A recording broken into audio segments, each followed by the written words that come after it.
Muy bien, mis hermanos. Nuevamente, muy buenos días, hermanos.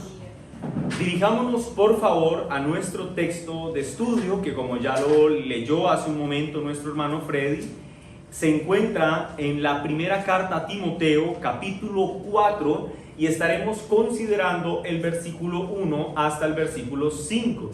Recuerden, hermanos, nuestra dinámica de predicación es una predicación expositiva y lo que hacemos es predicar durante 4 domingos seguidos la carta a los romanos y posteriormente a esto, durante los siguientes 4 domingos estaremos considerando predicar la primera carta a Timoteo. Este es el primero de los 4 sermones de Timoteo y si el Señor nos da vida, el próximo mes estaremos retomando otra vez Romanos en donde lo dejamos.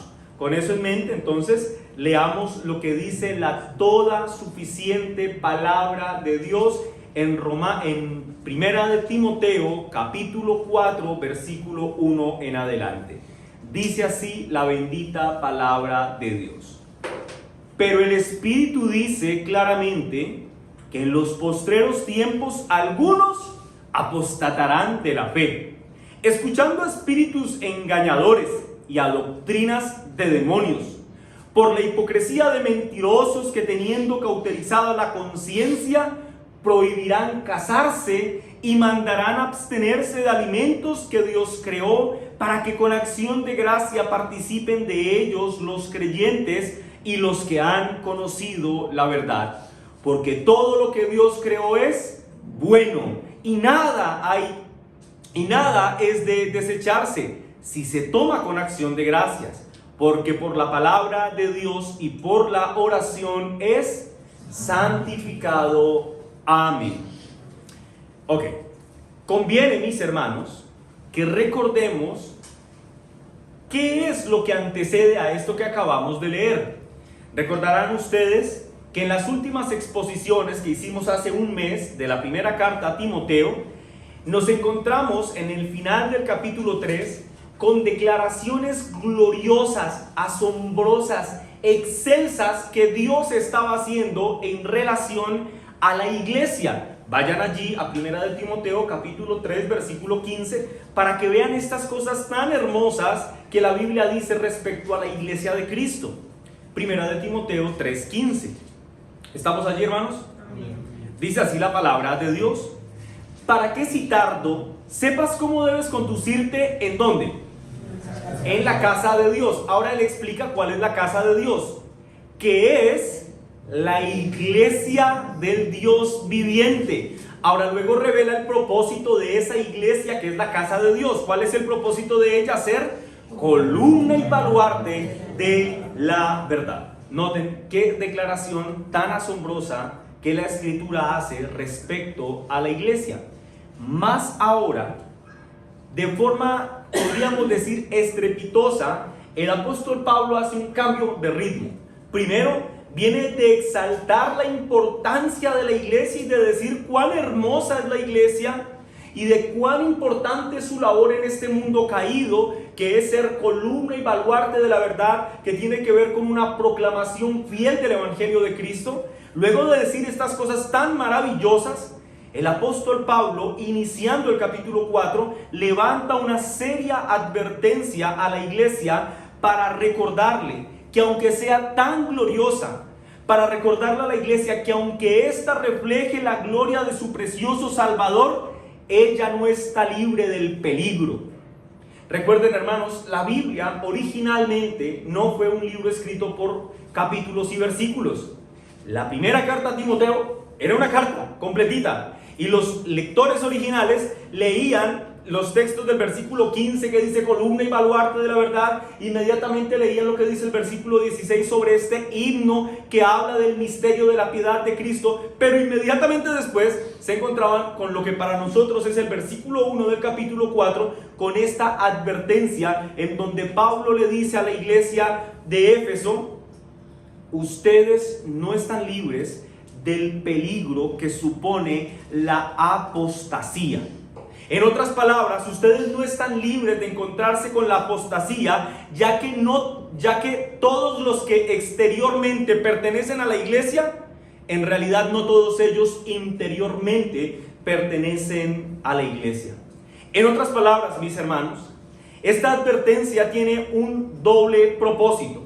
En primer lugar, recordarle a la iglesia que todos los que la conforman a la iglesia visible realmente no hacen parte en su totalidad de la iglesia invisible.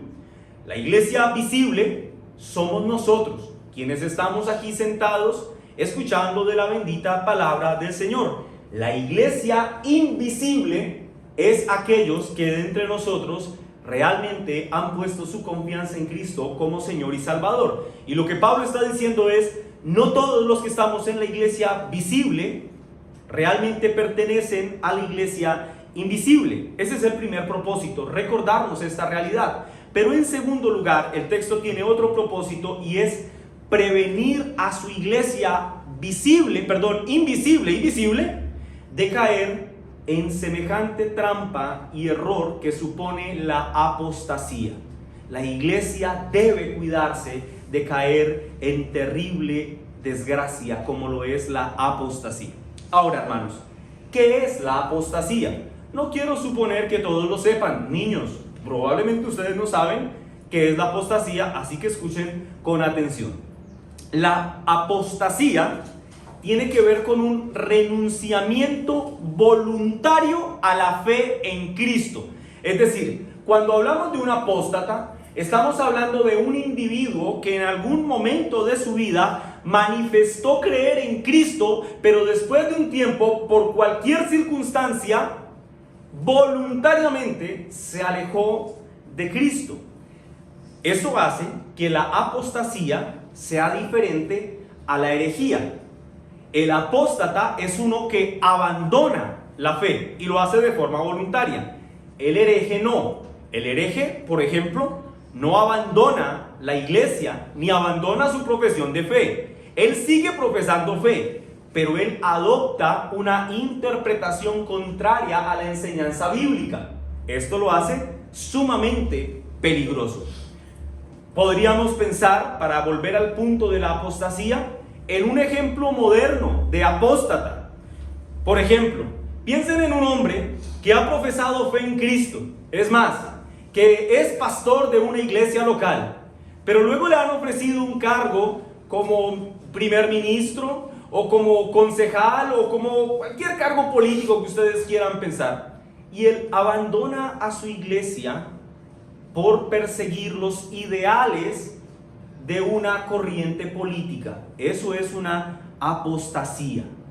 Piensen en alguien que abandona su fe por un hedonismo desenfrenado, es decir, por una búsqueda de placer insaciable. O piensen en alguien que abandona su fe, eso incluye a sus hermanos, a su iglesia, por un materialismo descarnado. Es que yo necesito trabajar más para tener más dinero y yo por esa razón no puedo seguir buscando de las cosas de Dios. Todos estos son ejemplos de apostasía. De allí, mis hermanos, que se pueda decir que la apostasía se hace más notoria o más visible en tiempos en los que la iglesia sufre persecución.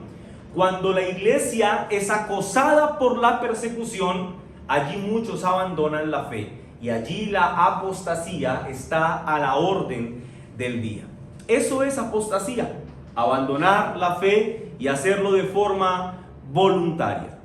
Ahora, para entender la advertencia que Pablo está haciendo en estos 5 versículos contra la apostasía, nosotros, mis hermanos, vamos a dividir este estudio de este texto en 5 puntos fundamentales. En primer lugar, veremos el anuncio certero de que la apostasía ocurrirá. Eso es lo primero que Pablo hace. Pablo asegura que la apostasía vendrá. En segundo lugar, el apóstol Pablo nos deja saber cuál es el origen de la apostasía, cuál es su origen. En tercer lugar, el apóstol Pablo nos menciona quiénes son los embajadores de la apostasía o sus representantes de la apostasía. En cuarto lugar, el apóstol Pablo nos deja conocer el contenido de la apostasía, en qué consiste la doctrina de la apostasía. Y en sexto lugar, Pablo revela cuál es el error de la doctrina de la apostasía. Ya con eso en mente, desarrollemos los puntos. Primer punto, el anuncio certero de que la apostasía ocurrirá. Versículo 1, parte A. Pero el Espíritu dice claramente que en los postreros tiempos algunos apostatarán de la fe. El punto es sencillo, mis hermanos. La razón por la que usted y yo podemos estar completamente seguros de que algunos apostatarán de la fe, de que algunos se rebelarán contra la fe que un día dijeron abrazar, de que algunos aborrecerán lo que un día dijeron amar. La razón por la que podemos estar seguros de esto, mis hermanos, es porque Dios mismo así lo ha dicho y así lo ha anunciado y lo ha hecho a través de las Sagradas Escrituras. Aquí mismo lo estamos leyendo. Pero el Espíritu dice claramente, Dios, la tercera persona de la Trinidad, está diciendo: en los postreros tiempos algunos apostatarán. Cuando uno se entera de que alguien ha apostatado, cuando un creyente se entera de que alguien ha apostatado contra su fe, naturalmente yo creo que uno debe sentir entristecimiento. Saber que alguien volvió atrás, saber que alguien aborrece lo que un día dijo amar, naturalmente creo que en el corazón del creyente esto debe producir tristeza. No obstante, mis hermanos, por textos como este que estamos leyendo, lo que sabemos que no debe producir eso en nosotros es sorpresa. O sea, debe producir tristeza, pero no debe sorprendernos en lo absoluto. No podemos sorprendernos porque el Espíritu dice claramente que en los postreros tiempos algunos apostatarán de la fe. El Espíritu Santo lo ha dicho claramente. Y nosotros podemos identificar muy fácilmente esto que estamos leyendo en nuestras propias vidas. No por nuestro propio testimonio, bendito sea el Señor por ello, sino porque es probable que todos ustedes, como es mi caso, conozcamos a alguien que en algún momento de su vida dijo creer en el Señor, dijo amar al Señor y después de un tiempo tiró todo por la borda y se volvió al mundo y ahora tiene una vida que es contraria a lo que un día dijo ser. La mayoría de nosotros conocemos a alguien así. Así que en concordancia con lo que estamos leyendo en este texto, podemos afirmar que siempre habrá quienes respondan temporalmente al Evangelio de manera positiva, pero sin tener una fe genuina en Dios. Y como su fe no es genuina, la Escritura enseña que después de un tiempo, ellos terminarán por apartarse. Y eso lo expresa incluso Juan en su primera epístola, en el capítulo 2, versículo 19. Los de Biblia rápida, acompáñenme. Primera de Juan 2:19 dice así: salieron de nosotros. Escuchen este énfasis, mis hermanos. Primera de Juan 2:19 dice, utiliza la expresión nosotros 5 veces. Dice, salieron de nosotros, pero no eran de nosotros. Porque si hubiesen sido de nosotros, habrían permanecido con nosotros. Pero salieron para que se manifestase que no todos son de nosotros. ¿Quiénes son nosotros? La iglesia. Y Juan marca una clara distinción entre aquellos que están y permanecen y entre aquellos que abandonan su fe. Los que abandonan su fe, Juan dice, ellos no son de nosotros. Por eso salieron, para demostrar que realmente nunca pertenecieron. Así que nos debe tomar por sorpresa que alguien apostate contra la fe. En lo absoluto, mis hermanos, el Espíritu claramente así lo ha anunciado. ¿Y cuándo va a ocurrir esto, pastor? ¿Cuándo será el tiempo en que los apóstatas se levantarán? ¿Hay un momento particular de la historia donde habrá un gran momento de apostasía y eso marcará el fin de los tiempos? Mis hermanos, el texto dice en los postreros tiempos, que es una forma de decir que esto ocurrirá de forma visible o evidente desde la primera venida de Cristo y hasta su segunda venida. A eso se refiere con los postreros tiempos. El punto del apóstol Pablo en este texto, entonces, inspirado por el Espíritu Santo, es que seamos plenamente conscientes de que en la iglesia visible de Cristo siempre habrá verdaderos hermanos en la fe, pero también siempre habrá quienes durante algún tiempo aparenten ser lo que no son, hermanos en la fe. En la iglesia de Cristo, repito, siempre habrá hermanos en la fe, bendito sea el Señor por ello. Pero también el Espíritu dice claramente que en la iglesia visible de Cristo también siempre habrán quienes durante algún tiempo aparenten ser lo que no son. ¿Y qué no son? Hermanos en la fe. ¿Qué está rechazando el apóstata? Bueno, el texto dice la fe. Y más adelante ustedes lo van a entender mejor, pero por ahora quiero anticiparme a decir lo siguiente. Aquí la fe es una referencia a la revelación divina, a las escrituras. La apostasía en general, mis hermanos, rechaza la palabra de Dios. Y no, escúcheme esto, y no la rechaza desde una sinagoga de Satanás, no. El apóstata rechaza a Cristo y a su palabra desde la silla que ocupa en la iglesia.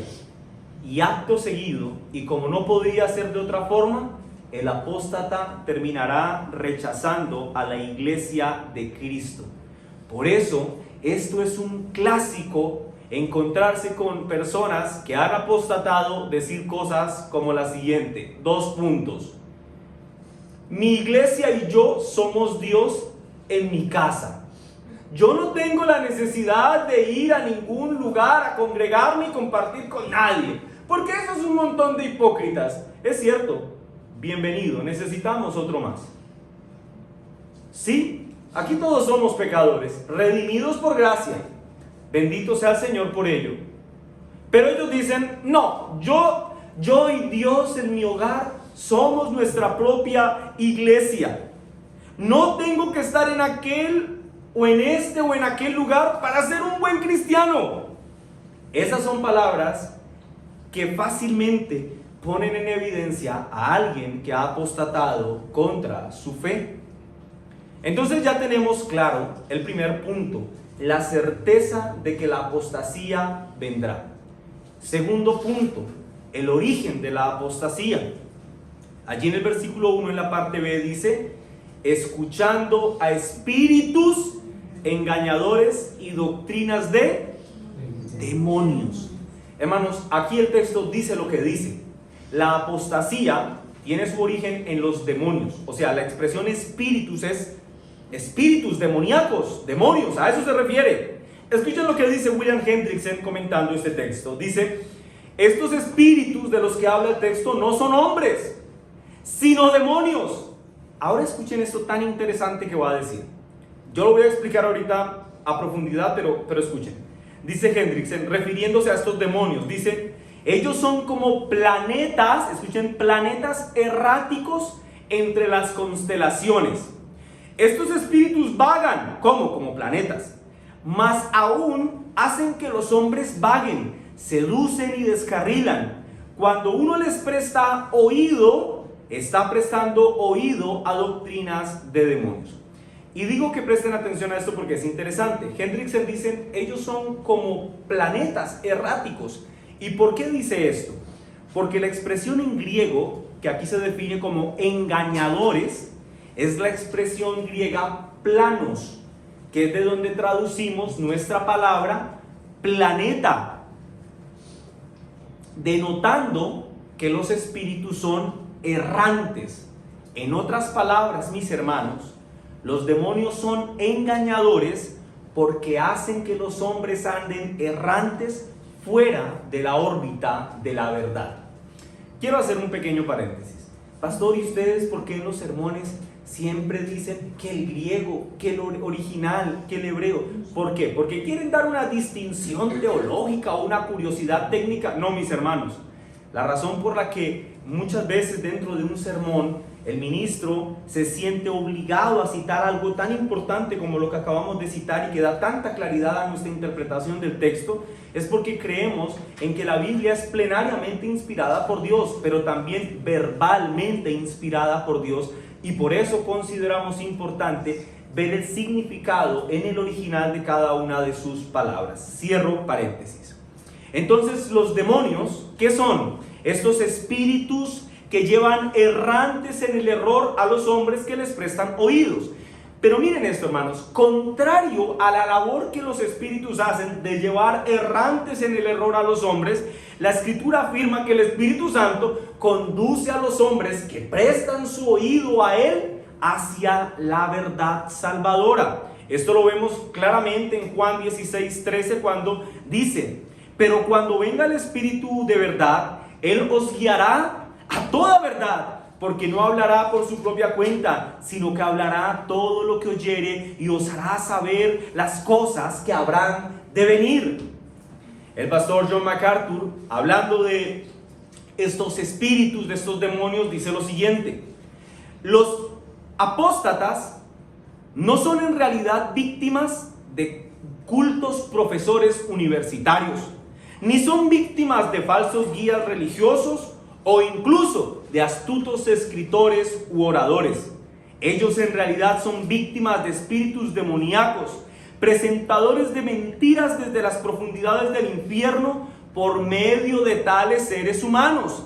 Así que las falsas enseñanzas son mucho más que aberraciones humanas, son nada menos que doctrinas de demonios. Así que, mis hermanos, de aquí, de esto que hemos dicho, ya nosotros podemos extraer una importante aplicación para nosotros hoy. El punto es este. Piénsenlo así.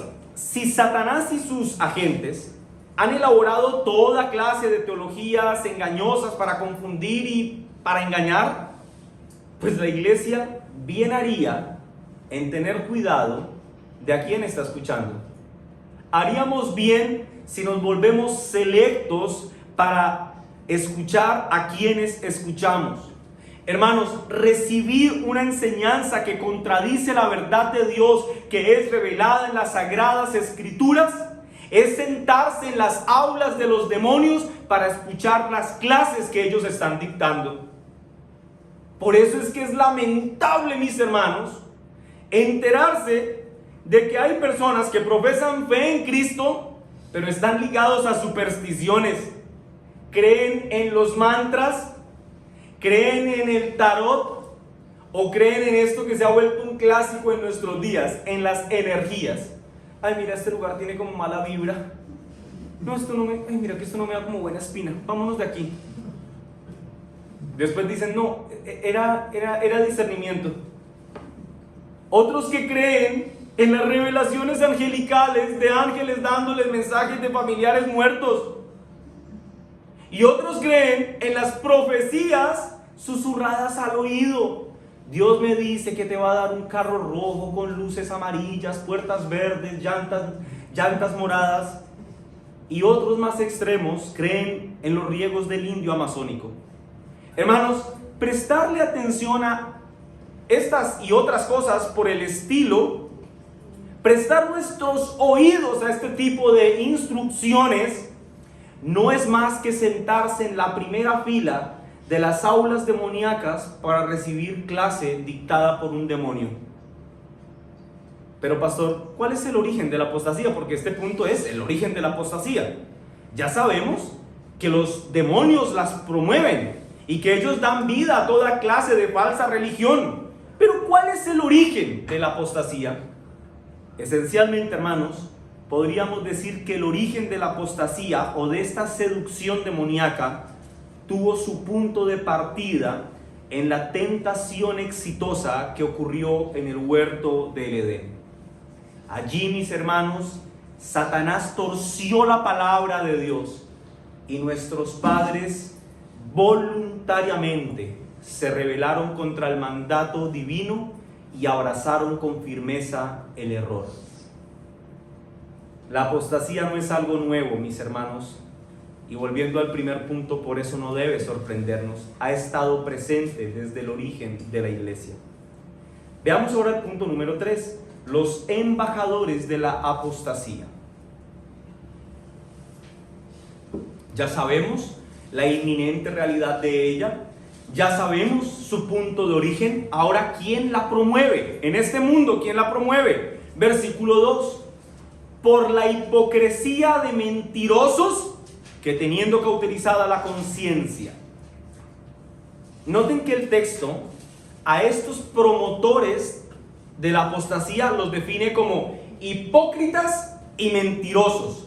Así que está hablando de individuos. En otras palabras, mis hermanos, estas falsas enseñanzas demoníacas son presentadas en este mundo por agentes humanos. Y entonces allí sí viene el profesor universitario, allí sí viene el falso maestro del evangelio, allí sí viene el que lee el tabaco y el tarot, etc.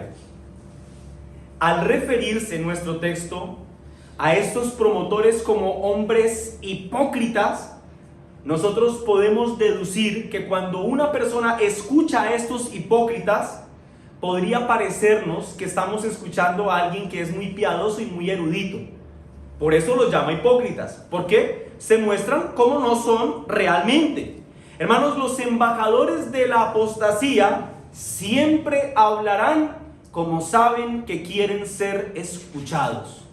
El discurso de uno de estos apóstatas puede sonar firme e incluso hasta convincente, pero no pierdan de mente esto. No tienen como propósito final en lo absoluto el bienestar de quienes les escuchan. Porque recuerden, los apóstatas son embajadores no de Dios, sino de los demonios. Y pueda que usen una máscara de piedad, pero esa máscara no hace más sino reafirmar la definición que las escrituras dan de ellos: hipócritas y mentirosos. ¿Por qué ellos pueden hacer esto, pastor? ¿Por qué ellos pueden engañar a las personas y llevarlos a la condenación a la que ellos mismos están yendo inminentemente, y no ruborizarse, no sentir temor, no sentir vergüenza? ¿Por qué lo hacen? Bueno, nuestro texto dice: porque ellos tienen la conciencia cauterizada. Hermanos, la conciencia funciona algo así como los que tenemos carros sabemos, y creo que quizá todos lo saben. En el carro hay unos testigos, unas alarmas que se prenden cuando algo no va bien. Y cuando uno va manejando y se le prende ese bombillito rojo con la figurita del motor, uno siente que le va a dar algo. Uno dice: ah, no, este carro de daño. Lo primero que uno dice es: esto me va a salir carísimo. Esa alarma, ese testigo encendido en el carro, nos dice que hay algo, nos anuncia que hay algo mal en el vehículo y que se tienen que tomar medidas. Hermanos amados, los embajadores de la apostasía quitaron el tablero de testigos y lo botaron. Ya no les importa si se prende una alarma. No quieren poner atención. Un apóstata, mis hermanos, escuchen esto. Un apóstata ha ignorado tantas veces las alertas que el Espíritu Santo ha lanzado a su conciencia para advertirle del peligro en el que se encuentra. La ha ignorado tantas veces que ha quemado los tejidos de su conciencia, y ahora su conciencia se ha hecho insensible. Ya no puede entonces cumplir la función que debía cumplir, y era advertirnos de su pecado. Está cauterizada, ha perdido toda sensibilidad. Por esa razón, el apóstata, con una conciencia cauterizada, no siente culpa ni remordimiento por presentar falsas doctrinas que naturalmente les condenan a ellos, pero que les condenan también a aquellos a quienes ellos les han prestado sus oídos. Hace poco no, ya varios meses atrás, quizá un par de años ya, me encontré con alguien que puedo definir como un apóstata en un aeropuerto. Y mientras hablaba con este individuo, me daba cuenta, hermanos, que él no ignoraba la doctrina bíblica, solo que no quería ya prestar atención a ella. Él me dice: oh, sí, yo entiendo esto, yo entiendo lo otro. Para mí ese día fue como: wow, lo entiende. ¿Y por qué no lo reconoce? ¿Por qué no lo aplica? ¿Por qué no lo enseña a las miles de personas que lo escuchan cada 8 días? Literalmente son miles. La razón por la que no lo hace es porque tiene su conciencia cauterizada. No le importa el bienestar de estas personas porque su conciencia se ha cauterizado. Vayamos entonces ahora al cuarto punto. Ya sabemos la realidad inminente de la apostasía, ya sabemos el origen de la apostasía y ya sabemos que los agentes humanos son los promotores de la apostasía. Ahora veamos el contenido de la apostasía. Versículo 3. Hablando de aquellos hipócritas mentirosos que tienen la conciencia cauterizada, dice: ellos prohibirán casarse y mandarán abstenerse de alimentos. Miren, cuando nosotros entendemos que la apostasía es una doctrina dictada por demonios, uno inmediatamente puede pensar que sus ataques a nivel doctrinal primariamente se van a enfocar en atacar doctrinas esenciales como lo es la Trinidad o la deidad de Cristo. Pero aunque esto es cierto, en un punto llegan a hacerlo, por lo general no se empieza de esta forma. Recuerden esto, hermanos: Satanás es padre de mentira. Y Satanás es un individuo muy astuto. No es un individuo bruto, es un individuo muy astuto. Así que en su astucia y en su sutileza, Satanás sembrará la semilla del error en el campo que más fértil sea para empezar a propagarse.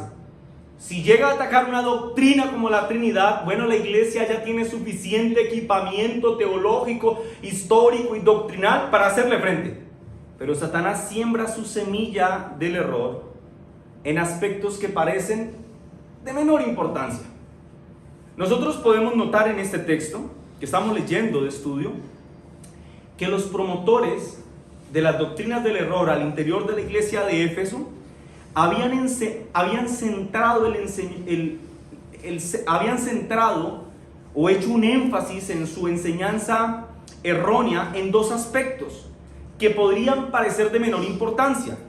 Según los estándares de espiritualidad de estos individuos, estaba prohibido casarse, pero además también se había mandado abstenerse de los alimentos. Las dos son una prohibición: alimentos y casarse. Ahora escuchen esto, hermanos. Es usual, esto es un clásico, que las mentiras diabólicas por lo general contengan algo de verdad bíblica. Piénsenlo así. En primer lugar, ¿hay algo de malo que un hombre esté soltero? ¿Si es la voluntad de Dios? ¿O que una mujer esté soltera? Desde luego que no. El mismo apóstol Pablo, en 1 Corintios capítulo 7, expresa que si alguien está soltero, pues bien aproveche su soltería para servirle a Dios sin las limitaciones que genera el tener un matrimonio, porque ahora casado uno tiene que dedicarle tiempo a la esposa, tiempo de calidad, después tiene que dedicarle tiempo a los hijos cuando tenemos hijos, y si le sale un hijo como el mío, va a tener que dedicarle más tiempo. Bien exigente, bien piquiña. Así que no hay nada de malo con la soltería. ¿Hay algo de malo en abstenerse temporalmente de los alimentos, es decir, en ayunar? Desde luego que no. El mismo Señor Jesús puso ejemplos en relación al ayuno en Mateo capítulo 6, en Mateo capítulo 9. Así que no hay nada de malo en estos dos puntos, en estas dos prohibiciones. Entonces, pastor, ¿cuál es el problema con estas prohibiciones? ¿Por qué este era el énfasis de los apóstatas al interior de la iglesia de Éfeso?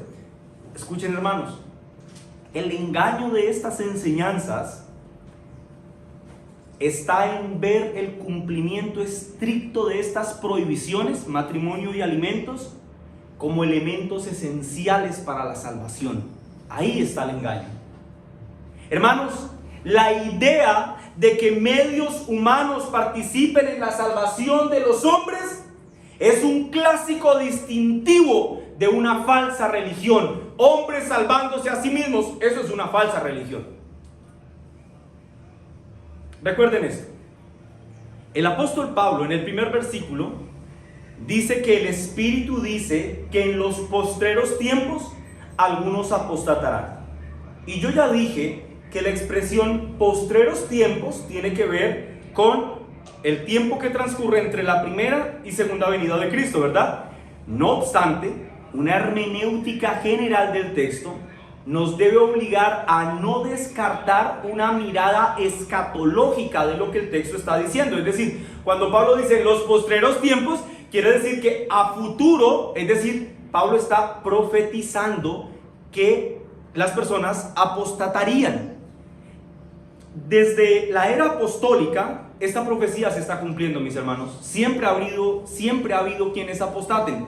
Pero, si nosotros tuviéramos que ver el mapa de los siglos y tratar de identificar una era en lo que esto tomó más relevancia, deberíamos necesariamente situarnos en el siglo II, en donde una peste horripilante, un mal terrible tomó fuerza como no la había tomado hasta ese momento, y tuvo un impacto contra la iglesia que incluso hace eco hasta el día de hoy. Me refiero al gnosticismo.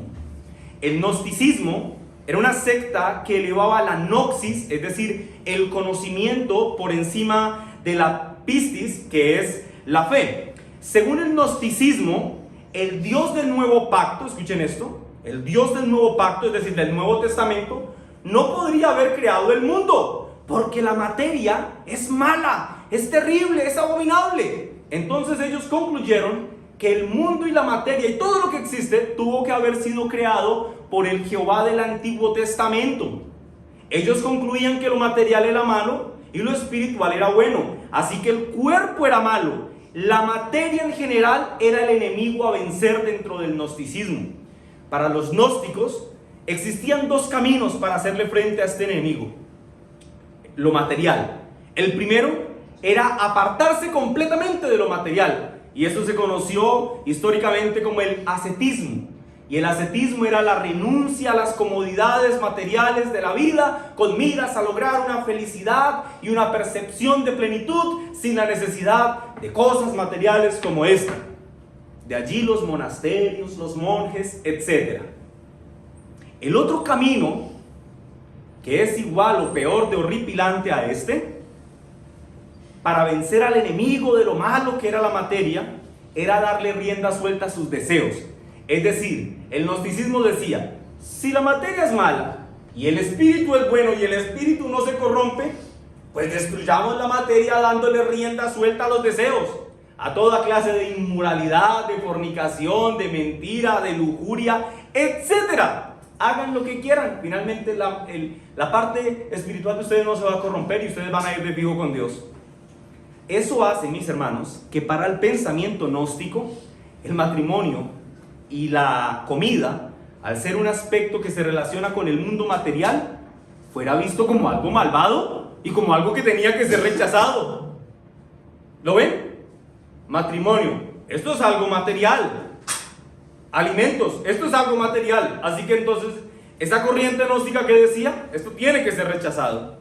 Escuchen, hermanos amados, el énfasis en el externalismo que caracteriza a los apóstatas de Éfeso, no es un énfasis que solamente los caracterice a ellos. Esto es típico de toda religión satánica.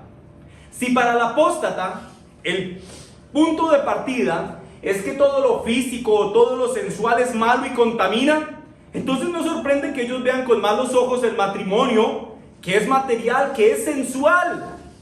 No tiene nada de sorpresivo que vean con malos ojos los alimentos, porque estos traen satisfacción al cuerpo, a la carne. Así que uno podría resumir la enseñanza de los apóstatas así: haz esto y aquello para que vivas, o te prohíbo hacer esto y te prohíbo hacer aquello para que puedas vivir. Comentando sobre el externalismo, es decir, sobre el cumplimiento externo de las cosas, comenta William Barclay lo siguiente: el externalismo era una herejía siempre recurrente en la iglesia. En cada generación se levantan hombres que tratan de ser más estrictos que Dios mismo. Más adelante Barclay, hablando de Ireneo, dijo: Ireneo, escribiendo hacia el final del siglo II, cuenta cómo ciertos seguidores de Saturnino declaraban que el matrimonio y la reproducción eran de Satanás. Muchos, de igual manera, se abstienen de comida animal y arrastran a multitudes con una fingida abstinencia de este tipo. Hermanos amados, quiero que escuchen esto con mucha atención. los creyentes estamos completos en Cristo. Nosotros no necesitamos practicar ningún negacionismo a nosotros mismos en cuanto a lo físico para obtener la salvación de nuestros pecados y justicia delante de Dios. Hermanos, dicha labor ya fue desempeñada eficazmente por Cristo al morir por nuestros pecados en una cruz y al declararnos justos por su vida justa y perfecta. Nosotros no necesitamos negarnos a los alimentos para ganar el favor de Dios. Nosotros no necesitamos abstenernos sexualmente toda nuestra vida, no casarnos para ganar el favor especial de Dios. Cristo lo ganó y ha sido puesto a nuestro favor cuando ponemos nuestra confianza en Él como nuestro Señor y Salvador. Así que la trampa de la apostasía radica en decirnos que si hacemos, llegaremos a ser. Pero la palabra de Dios dice que Cristo hizo para que nosotros seamos en Él. Tengamos cuidado, iglesia. El espíritu del gnosticismo no se murió en el siglo II, ha trascendido a través de los siglos. Estén seguros que cuando se mire con mala cara el Antiguo Testamento y digan, no, el Jehová del Antiguo Testamento era como muy malo, porque mandaba matar hombres, mujeres y niños y hasta animales, ese no debe ser Dios. Estén seguros que cuando se exalte la razón humana por encima de la fe cristiana, estén seguros que cuando se desvirtúe la realidad del pecado y diga, bueno, tú puedes pecar porque es que el espíritu es bueno y la carne es mala. Estén seguros que cuando se exalte la capacidad humana para salvarse a sí mismos, en todos estos escenarios, hermanos, estén seguros que allí el fantasma del gnosticismo está al acecho. Y eso nos lleva a nuestro quinto y último punto del sermón. El error de la apostasía. Ya vimos el contenido. El contenido tenía que ver con las prohibiciones. Prohibido casarse y prohibido dejar de ayunar. Si ustedes hacen esto, entonces, decían los gnósticos, van a ganar el favor de Dios. Ahora, ¿cuál era el error de esta doctrina? Versículo 3, parte B, hasta el versículo 5. Hablando de los alimentos, pero también con una aplicación directa al matrimonio, Pablo dice que Dios creó para que con acción de gracias participen de ellos los creyentes y los que han conocido la verdad. Porque todo lo que Dios creó es bueno y nada es de desecharse si se toma con acción de gracias, porque por la palabra de Dios y por la oración es santificado. Qué alivio al leer estas palabras. Ya sabemos lo que la apostasía promueve, pero en este texto Pablo deja ver claramente cuál es el error de eso que están promoviendo. Hermanos, el error fundamental de la apostasía, y se los dije como al comienzo del sermón, les dije al final lo van a entender mejor. El error fundamental de la apostasía es que la apostasía rechaza la revelación divina, es decir, la palabra de Dios. Ve, pastor, ¿y de dónde sacas eso? Esa conclusión sí me pareció muy apresurada. ¿De dónde sacas pues que el error del apóstata es rechazar la palabra de Dios? Si aquí solamente está diciendo que Dios creó las cosas y que las cosas son buenas. Lo voy a responder así, hermano. Si tú tienes esa pregunta, te lo respondo así. ¿De dónde sabemos lo que sabemos de Dios? De la Biblia. ¿De dónde sabemos, por ejemplo, que Dios creó los cielos y la tierra? Porque Él dejó registrado eso como un testimonio fidedigno en las Sagradas Escrituras. Ahora te pregunto, ¿de dónde sabemos lo que sabemos en relación, por ejemplo, a los alimentos? En la Biblia. ¿Y hay evidencia en la Biblia sobre el matrimonio? Desde luego. Vamos todos a Génesis capítulo 1, mis hermanos.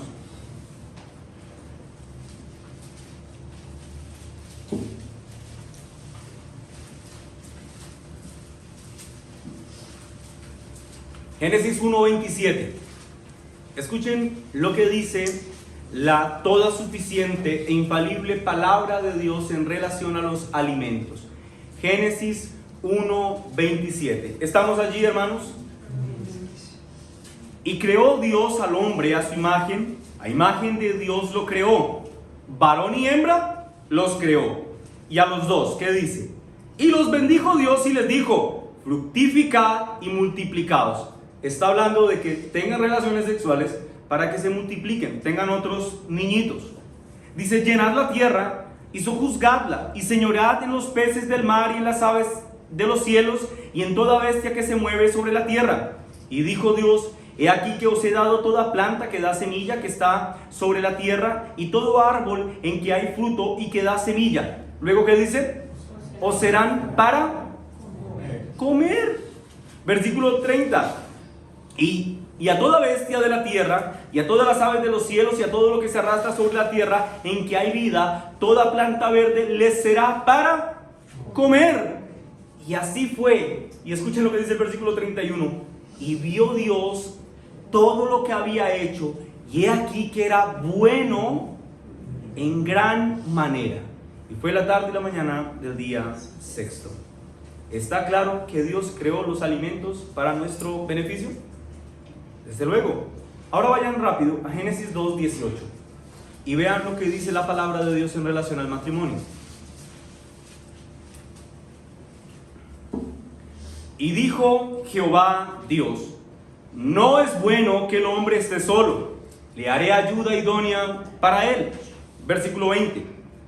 Y puso Adán nombre a toda bestia y ave de los cielos y a todo ganado del campo, mas para Adán no se halló ayuda idónea para él. Entonces Jehová Dios hizo caer sueño profundo sobre Adán, y mientras éste dormía, tomó una de sus costillas y cerró la carne en su lugar. Y de la costilla que Jehová Dios tomó del hombre, hizo una mujer y la trajo al hombre. Versículo 23. Dijo entonces Adán, esto es ahora hueso de mis huesos y carne de mi carne.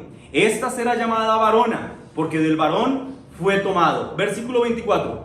Por tanto, dejará el hombre a su padre y a su madre, y se unirá a su mujer, y serán una sola carne. ¿Qué es esto? Un matrimonio. Hermanos amados, tanto, a esto quiero llegar, no se pierdan. Tanto el matrimonio como los alimentos fueron cosas creadas por Dios. Y lo sabemos porque así lo registra la palabra de Dios. Así que prohibir el uno o prohibir el otro es rebelarse contra la palabra de Dios. Por eso digo que los apóstatas, el error fundamental de los apóstatas es que se rebelan contra las sagradas escrituras. Y es que toda religión falsa se caracteriza siempre por rechazar la palabra de Dios, o por manipularla a su conveniencia, o por aceptarla mutilada. Una falsa religión no tiene una Biblia de este tamaño. Una falsa religión termina con una bibliecita así cortita, chiquita, con solo lo que conviene a sus pretensiones. El apóstata dirá por lo general cosas como estas: bueno, la verdad es que yo creo que tan. Y tú le dirás, si eres un creyente piadoso, mi amigo, pero la palabra de Dios dice esto. Y entonces él te responderá, sí, pero yo creo que esto, aquello y aquello. Hermanos, Dios hizo el matrimonio y la comida, y lo hizo por la misma razón que hizo todas las otras cosas. ¿Por qué Dios hizo las cosas como las hizo? Por dos razones fundamentales. La primera y menos importante, traer gozo al hombre. Y la segunda y más importante, traer gloria a sí mismo. En 1 Corintios 10:31 el apóstol Pablo dice, pues si coméis o bebéis o hacéis otra cosa, hacedlo para la gloria de Dios. De allí que el texto diga en relación a los alimentos y al matrimonio, que Dios los creó para que con acción de gracias participen de ellos los creyentes y los que han conocido la verdad. Es como si el apóstol Pablo estuviera diciendo lo siguiente: solo un verdadero creyente puede disfrutar plenamente el sagrado vínculo pactual del matrimonio. Solo un verdadero creyente puede recibir con acción de gracias los alimentos, porque en ambos casos el creyente tiene un objetivo: glorificar a Dios. Varones, hermanos, el propósito de nuestros matrimonios no es que seamos más felices. El propósito de nuestros matrimonios es exaltar la gloria de Cristo.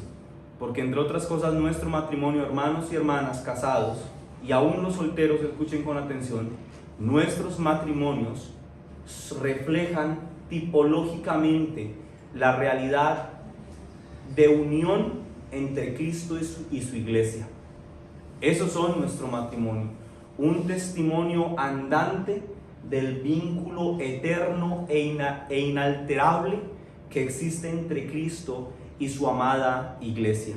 Por eso un creyente puede disfrutar plenamente el matrimonio, porque entiende el propósito de él, darle gloria a Dios. Por eso un creyente, cuando se sienta a la mesa, ora por los alimentos, no como un ritualismo de que los cristianos oramos, ¿verdad?, por los alimentos, ¿no? Ya cuando se ha comido más de la mitad del plato, no. Lo hacemos, hermanos, porque de verdad estamos agradecidos con Dios. No es para que la gente nos vea y diga, oh, mira lo que espiritual es. No, lo hacemos porque sabemos que esa porción de alimentos que está sobre la mesa, el Señor la ha dado a nosotros como una muestra de su bondad. Y estamos tan agradecidos que decimos, Señor, de no ser por tu misericordia, hoy no tendría este alimento sobre la mesa. Por eso oramos. Y por eso nosotros, hermanos, podemos participar de ellos, matrimonio y alimentos, con acción de gracias. En el versículo 4 el apóstol Pablo continúa diciendo, porque todo lo que Dios creó es bueno y nada es de desecharse si se toma con acción de gracias, porque por la palabra de Dios y por la oración es santificado. El apóstata, mis hermanos, va a negar la excelencia de la creación de Dios y por lo tanto él no actuará con gratitud hacia el Creador. Pero Pablo dice, nada, inspirado por el Espíritu Santo, dice, nada es de desecharse. Y finalmente termina diciendo, porque por la palabra de Dios y por la oración es santificado. Podríamos finalizar el sermón diciendo, mis hermanos, a modo de conclusión, lo siguiente: el celibato obligatorio. Niños, ¿entienden lo que es el celibato? El celibato es que nunca se pueden casar. La conclusión es esta: el celibato obligatorio y la abstinencia de alimentos como una práctica meritoria, en realidad es una doctrina de demonios. Lo voy a repetir otra vez. El celibato obligado es una doctrina de demonios. Mandar a la iglesia a ayunar en conjunto con el ayuno de los 40 días, de los 70 días, de los 10.000 años, de las frutas, del agua, de los pescados, de los no sé qué, tantos ayunos que se inventan, es una enseñanza doctrinalmente opuesta a las Escrituras y definida aquí como una práctica demoníaca. Ya que en los dos casos, hermanos, estas enseñanzas niegan la bondad de Dios en la creación al concedernos disfrute físico en el matrimonio y al concedernos disfrute físico en la ingesta de alimentos, pero sobre todo es contraria a las Escrituras porque le roba la gloria y la alabanza que Dios merece por dicha bondad que ha expresado para con nosotros. Cuando nosotros disfrutamos de nuestro matrimonio, estamos glorificando a Dios. Cuando nos sentamos a la mesa, y si a usted como a mí le gusta un buen trozo de carne y se come un buen trozo de carne y lo disfruta, usted glorifica a Dios porque Él le ha permitido comerlo. Abstenernos de esto por cuenta de una prohibición, mis hermanos, es una doctrina de demonios. Pastor, ¿eso significa que si yo estoy soltero estoy siguiendo doctrina de demonios? No, hermano. Si esta es la voluntad de Dios, usted estará soltero o hermana hasta que así el Señor lo disponga, ¿sí? Pero no por una imposición que le hayan puesto en la iglesia, tenés que permanecer soltero. Es más, los solteros, dice Pablo, cásense, ojalá rápido. Pastor, o sea que si yo hago un ayunito de vez en tanto, ¿esto es algo demoníaco? No, lo que no puede ser es algo impuesto o pensando que con ello vas a ganar el favor de Dios, porque el favor de Dios para tu vida fue ganado por Cristo. Hermanos, el externalismo no agrada a Dios. El externalismo no fomenta una genuina espiritualidad. La apostasía es un peligro con el que tenemos que lidiar siempre. Y la mejor manera de evitar o un principio saludable para evitar la apostasía es estar muy atentos de a quién le prestamos nuestros oídos. para que no nos dejemos llevar por doctrinas diversas y extrañas, tal y como lo afirma el escritor a los Hebreos en Hebreos capítulo 13, versículo 9, cuando dijo: no os dejéis llevar de doctrinas diversas y extrañas, porque buena cosa es afirmar el corazón con la gracia, no con viandas que nunca aprovecharon a los que se han ocupado de ellas. Iglesia IBR Monte Calvario, llena tu corazón con la bendita palabra de Dios y rehúsate a almacenar en tu corazón cualquier cosa que sea contraria a esa toda suficiente revelación divina. Quiero dar, para terminar el sermón, 3 breves aplicaciones para nosotros. ¿Cómo esto ustedes pueden ponerlo en práctica? ¿Cómo lo pueden aplicar, hermanos? La primera aplicación es esta. El Internet es una herramienta valiosísima si se sabe utilizar. Si no, es una desgracia. YouTube está lleno de cientos de miles, tal vez de millones de videos hablando de todo tipo de temas. Así que si usted quiere saber de un tema, busque en YouTube. Ahí va a encontrar de lo que sea. Pero no todo lo que está allí es bueno. Si usted quiere aprender de carpintería y encuentra un video mío, no me haga caso porque yo no sé de eso. Sepa elegir, sepa buscar a quién va a escuchar. Pero pastor, mira que esta persona tiene como 150.787 millones de seguidores. Tiene que ser muy bueno. No, ser popular en Internet no significa que se sea doctrinalmente equilibrado. Cotejen todas las enseñanzas que escuchen a la luz de la bendita palabra de Dios. Y si algo, al ser filtrado en las escrituras, no concuerda, deséchenlo inmediatamente. Deséchenlo inmediatamente. No, pero vieras el cariño entrañable que yo le tengo, llevo como 77 años escuchándolo, pero ha dicho algo que es contrario a la palabra de Dios, y no lo escuches más, hasta que él se arrepienta. Si ha dicho algo que vaya contra la palabra de Dios, tu fidelidad no es a un hombre, es a las sagradas escrituras. Así que esa es la primera aplicación. Segunda aplicación, hermanos, al leer sobre los apóstatas, al ser instruidos en lo que significa la apostasía, un rechazo voluntario de la fe que un día abrazamos con firmeza, hermanos, yo pienso que esto debe hacernos temblar en los asientos de nuestras convicciones, y esto debería llevarnos a rogar al Señor para que nos siga sosteniendo en una fe bíblica. Escúchame lo que te voy a decir, hermano. Lo que a ti y a mí nos aparta hoy de la apostasía no es nuestro intelecto ni nuestro esfuerzo. Lo que hace que hoy no seamos unos apóstatas tú y yo ha sido la gracia de Dios. Así que ruega a Dios para que Él te sostenga. Suplica al Señor para que de ti no se tenga que decir nunca, como se dijo y ha quedado consignado en las Escrituras, de un hombre llamado Amasías. ¿Recuerdan la historia de este hombre? El hombre que se apartó de Jehová, dice la Biblia, y perdió la vida. Esto está en 2 de Crónicas 25-27.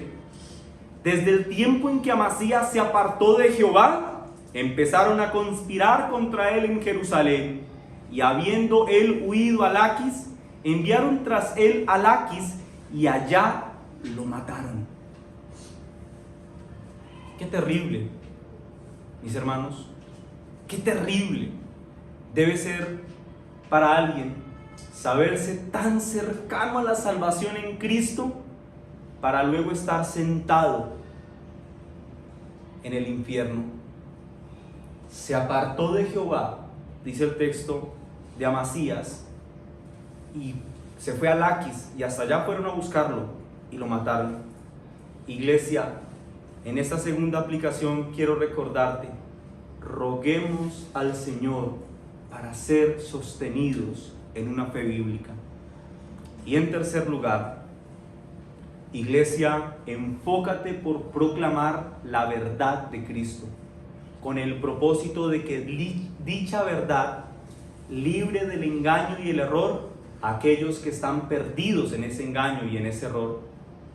Hermanos, rueguen al Señor, roguemos al Señor por sabiduría, para arrebatar del fuego a aquellos que se están quemando, que están ardiendo.